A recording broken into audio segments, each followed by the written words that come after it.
100,000 followery dues. Well, all right, sandwich fans. Sandwich Dad here. 100,000 followers. Thank you so much for following old Sandwich Dad here, everybody. Let's try and do something a little special. I've emptied out the old meat drawer in the fridge, so let's make a Dagwood, shall we?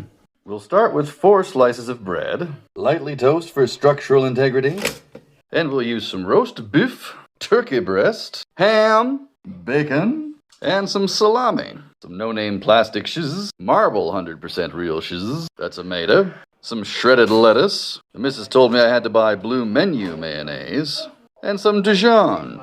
Oh, and a bit of horseradish. Start with some horseradish mayo, a little bit of roast beef, plastic shiz, a couple slices of pickle, a little bit of Dijon on another piece, and cloves. A bit of butter on that piece, a bit of ham, and right on that ham, shiz, more butter, and cloves. Finally, a bit of mayonnaise, salami, turkey, bacon, mayo, our final piece, shredded lettuce, tomato, pepper, and combine. Cut diagonally and reveal.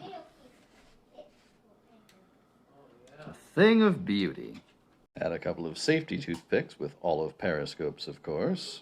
And that is a mighty fine Dagwood sandwich, I think. So on behalf of old Sandwich Lad here and I, thanks again so much for 100,000 followers.